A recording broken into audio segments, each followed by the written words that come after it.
Hello, everyone. Thank you so much for tuning in to the Tried and Tested podcast. I am your host, Tracy. And if you're not familiar with my show, this is a dating and relationship podcast where I talk about all things dating, marriage, lack of marriage, relationships, breakups, makeups, all of that. So today we have a special guest. We have my best friend. Say, hey, best friend. Hey, what's up? So we have Cameron here today, guys, and the topic he's going to be doing is struggles and emotions of being a man in a relationship. So the struggles and emotions that men have in relationships, essentially. So before we get started, are you single, are you married, or are you in a relationship? So we know the context that this information is coming from. I'm in a relationship. Okay. And so, with this topic, do you believe that men struggle with their emotions when it comes to dating and relationships? I do think there's a challenge associated with their men managing their emotions in a relationship. Yeah. Okay, but and why do you think that is? I think that there are unrealistic expectations from society and women to be transparent, but also be um mindful of their other feelings and also manage other people's emotions while you're managing your emotions and um communicating communication barriers or communication disconnects, and which leads to misunderstandings, that kind of way. Okay. So the struggle comes from unrealistic expectations. So is that something that you feel like is for men across the board? And if so, don't you think that like communication could help that? Yeah, so I think that's where the challenge for me comes in because women have touted that they would like men to be transparent and express themselves. However, sometimes when men are expressing themselves and allow themselves to be vulnerable, their critique is that they're soft and they need to man up. So like if Mm, I'm being vulnerable with you and I'm gonna come home to my partner and I'm saying like, hey, I'm feeling these things, and then I'm met with you need to man up. That those are conflicting. Those are conflicting statements. They're conflicting ideas. So I okay. am communicating, but then if I communicate and I'm too vulnerable, then Hmm. that's viewed as a weakness. And the other challenge is that sometimes when you communicate and you have your emotions, uh, I can just be communicating how my partner made me feel, and I'm not looking for them to change their behavior. I'm not looking for an apology. I'm just saying you did this thing and it made me feel this way, and I just feel I want to share it. And then that can be met with contention because the female partner can interpret it as me attacking them. And so now like, okay, I can't even talk to you about these things because now this conversation is me trying to manage my emotions. Like you did something that affected me, but now because I'm bringing it to your attention, you feel offended, and now I have to comfort you for the thing that you caused you to offend me. You know what I'm saying? No, I definitely get it, and like this is what happens in dating relationships, and I feel like it's just, like they say that men are from Mars and women are from Venus, right? Like we just don't understand each other. We don't get along, or we're not get along. We're not able to really understand where we're coming from. Okay, so we talked about men being vulnerable, and that can also, I guess, cause struggles in relationships for men because sometimes I've heard that men can get vulnerable. They'll let the girlfriend know or the wife know something that happened to them in the past that was like traumatic or what have you. And then they later on say the same woman will come back when she's upset or angry with them and throw it in their face. And so now men feel like they can't even be themselves in a relationship because they're not able to express themselves the way they want to without fear of it now being, thrown back at them, I guess. So in situations like that, has that ever happened to you? One. And two, like, do you feel like that's a reason for a man to shut down going forward? Again, that has happened to me in the Mm-hmm. past, in past relationships, and even in my current relationship. I believe that it's not a reason to shut down. I think that it's a reason just to open up a dialogue to why your partner feels it's necessary to do that when they're upset, and then identify ways to modify that behavior and be productive, because that doesn't lead to productive conversation. So I think that I don't think you have to shut down. I just think that if it's the right partner, you are willing to you are able to communicate through and past um, that behavior. Okay. So essentially it's communication that's, that helps the situation, but I don't know. I feel like I said men and women, we just kind of seem so different. So do you feel like women think that men have no feelings or emotions and no struggles? Initially, yes, I think that women over time in their relationship, when they work on it, they tend to identify or they empathize with the men's feelings. But once when you're in the dating phase, everybody has on that guise of like their representative. And so when you're in that, it's easy to kind of fall into those social constructs because you're still getting to know these person. And so you're putting on uh, you can put on expectations of what they're supposed to be like and what your expectations of the ideal person should be acting. But once you commit to being with a person, I think that those type of standards and expectations kind of fall to the wayside as you can identify what is the best means of communications and the way to merge your lives together. Okay. And so do you think I would say that part of the struggles that males have is that because I'm like, women are people and men are people, but I'm just trying to understand like what is the difference? So is it because women talk more and they're able to open up to each other more as opposed to men, and that's why it seems like it's like men are just kind of guarded and kind of like bound by their feelings and No, emotions? I think it's more so. I think it's more so conditioning. I think it's a lot of just things like what expectations are. Like this is how a man should be. This is how a woman should be. And so with that conditioning, people have these expectations of how a relationship should be and what roles are and how you should act. Mm-hmm. And when an individual doesn't necessarily live up to what you have been conditioned in your mind to expect the opposite sex or a partner to act like, then they kind of fall short, and then that's where the contention comes versus trying to take the time to understand why. You know what I mean? So I say this thing a lot of times, like people say, well, why would you act like why do you act like that? Like, like what, like why did like why would you do something like that when you don't understand it? So I reframe it to say, what happened to this person, or what about this person's experiences informed them to respond in this way. So then Mm-hmm. that way you can kind of have a little bit more empathy to say like, okay, maybe because of their experience, because their past experiences have informed their response. And so then therefore I'm able, me personally, I'm able to empathize a little bit more. So then that way I can have a more objective dialogue to try to see how we can move forward and be productive and have progress. Okay. So basically, the disconnect between males and females are more or less understanding what we're trying to say in communication with each other. Is that what it is? I don't think it's a male and female thing. I think it's a people thing. I think just really just understanding like when you meet somebody or when you're dealing with somebody, like you don't know everything. You only know them from the moment that you met them. And Mm-hmm. so like we're in our mid-30s. So like if you meet somebody today, that person I'm has 30. 16. Strike the record. I'm 16 Even years old. okay, so even though you're 16 years old, but you be like if you meet a person today and today is Yeah. your day one, that's not Tracy's day one. That's Mm-hmm. Tracy and so and so's day one. So Yeah. and so doesn't have the context of all the 16 years of experience that you have. And Yeah. so, there are those 16 years informed how you move through life up until this point. And Yeah. so like their experiences may not align or be similar to what you did. So they may not understand how you move the way that you move. Like I Mm-hmm. can give an example for me, like in my relationship, I had an unfair expectation of how my partner should mother because Okay. I grew up in a single parent household and my Mm-hmm. mother was superwoman. She did everything. Like, and so she cooked, she cleaned, she worked, she did things that a third.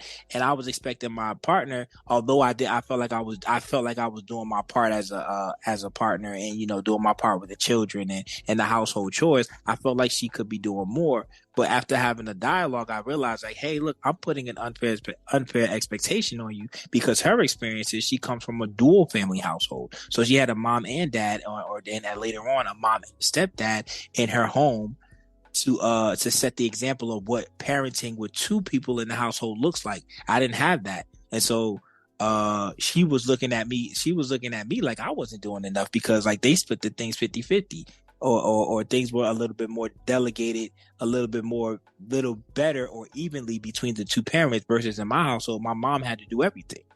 So that's just one example of people's past experiences informing how they move forward in their relationship and what those unconscious expectations are. And unless you are intentional and you are committed to the relationship and identifying what's going to work for you and why things don't work and how you can work towards a productive relationship and a happy one, and a partnership, like you got to have those tough conversations, but be open minded about it, and to why.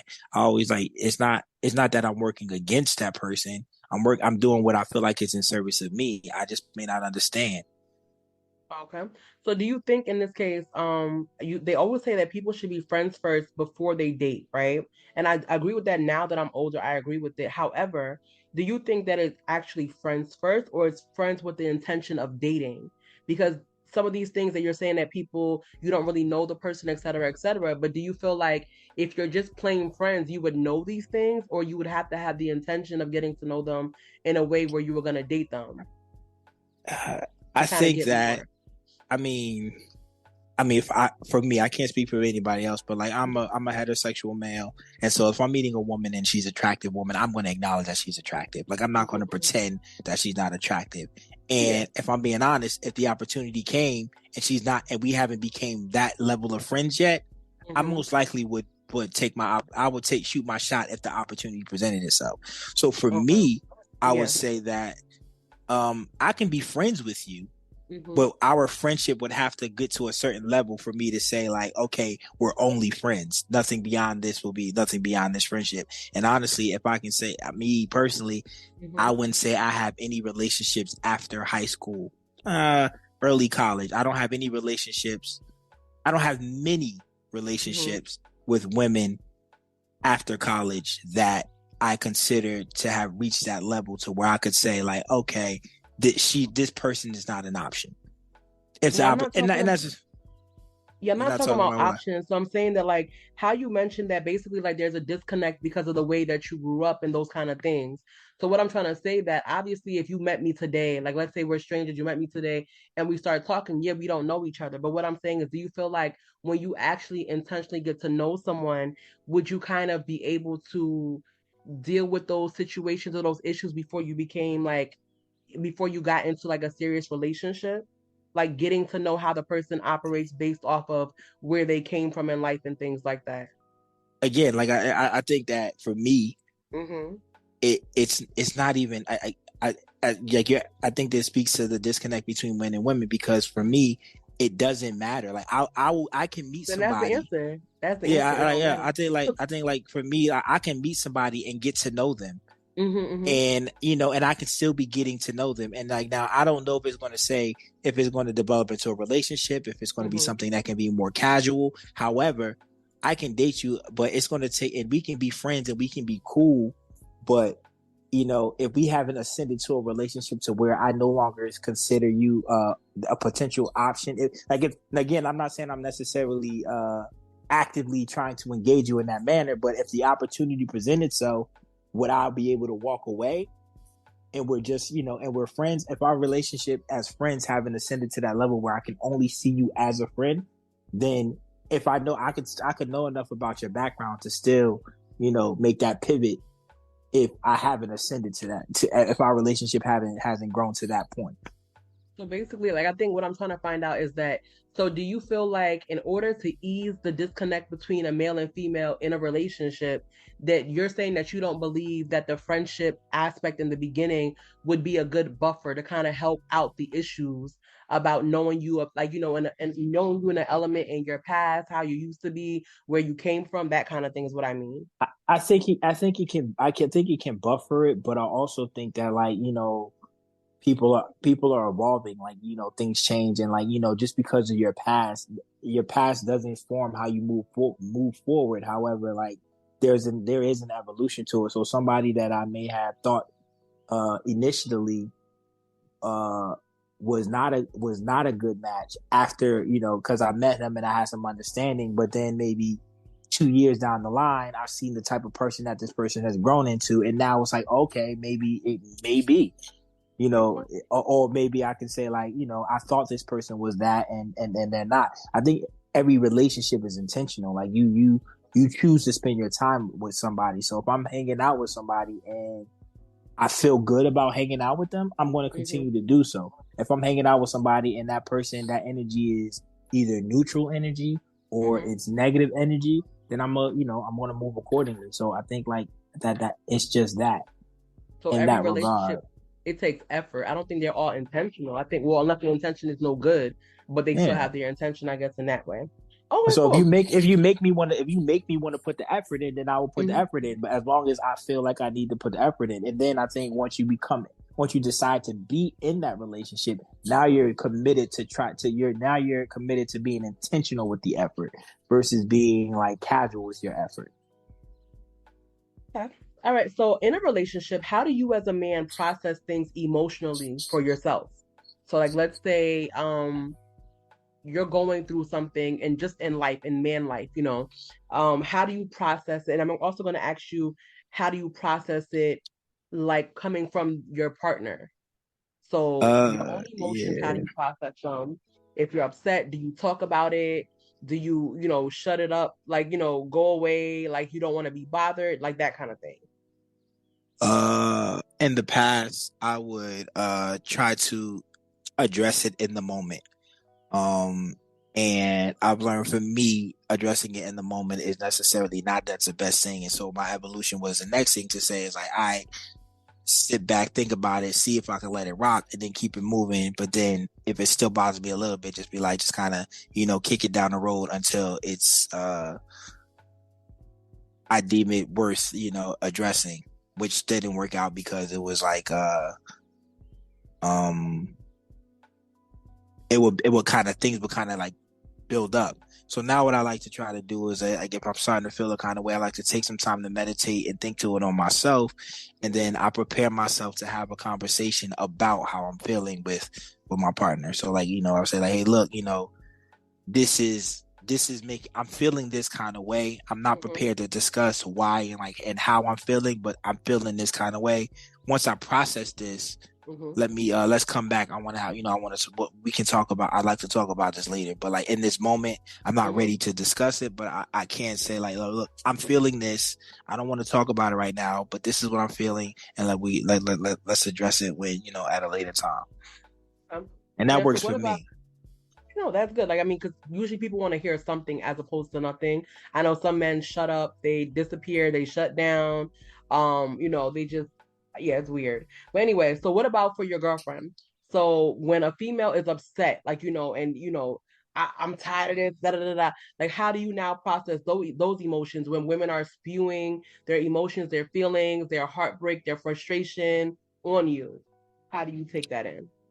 Well, first I like to ask, like, my purpose is to ask, how long have they been feeling this way? Like, is this new? Is this ongoing? And like, what about my behavior is triggering the way that you, like, why you feel this way? As in, then I want to try to understand, okay, like, well, what am I doing and why does that bother you? And how I can modify it, even in what's the understanding that my intention doesn't always match the impact. So like, I could be think I'm doing something positive, or I'm doing something that is neutral, or it doesn't, it's insignificant, but it actually has a major impact. And I'm thinking in my head like, well, why does this even matter to you? Because to me, it's not a big deal. So I like to, like, understand like how long they've been thinking about it, and what about what I'm doing is triggering that, and like how I could support that. How could I support her by not, engaging, or doing that in that negative emotion, but also asking for grace, because like, if this is something that if this is a pattern, or if this is a habit, how do Mm-hmm. I, I'm not gonna break it tomorrow. I need, I give me some grace to, so, Mm-hmm. to try to change my behavior. So yeah. Okay. And before we wrap up, my last question is, what are some struggles that men have in dating that women don't know anything about? Uh, uh,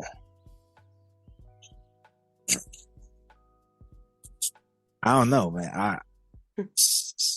I don't know. What are some struggles that men have in dating that women don't know anything about? I Um, know some men say they want to be alone sometimes. It's nothing I personal I would and they say don't. I would say complacency. I would Okay. say complacency. I think that like there are things that women do that women can do in the beginning of a relationship or in the early stages of the relationship that they do consistently, that those behaviors kind of taper off once they get a little bit more comfortable in the relationship, and the guy has been accustomed to that particular frequency or action, and he's like, well, we don't engage in that anymore or as Hmm. often, or they feel like they have to consistently ask their partner for, or they are almost begging, and then Okay. it's not a good feeling. Like, I think men want to feel desired as well, and I think we do the chase. A lot of times we do the chase in the beginning to get the girl, and once we got the girl, you have that kind of like puppy love phase where that early infatuation phase where that's when you feel desired. But as a relationship goes on, the female, she still wants to feel desired, but Hmm. the reciprocation of making their partner feel desired is not there. Okay. So just the But idea of you not. Okay. Yeah, but then it circles back to some of the chance. So if I say to you like, "Hey, yo, look, I want you to make me feel like," it is weird for a guy to say like, "Hey, I want to feel sexy too." But if And I call say you like, "Yo, soft. you want to feel sexy," now you're being soft, and that's me being vulnerable. Like, yo, I would like to feel desired as well. So like, you need Yeah. to, it shouldn't be me chasing you. Like, we should be chasing each other. We should be after each other Hmm. all the time. So Actively pursuing each other's love and actively, love yeah, all the languages and time. stuff. That sounds Yeah. good. That sounds good. Well, I mean, we are wrapping up this episode, so I thank you so much. So before you go, where can anyone find you if they want to find you on social media to reach out to you or what have you?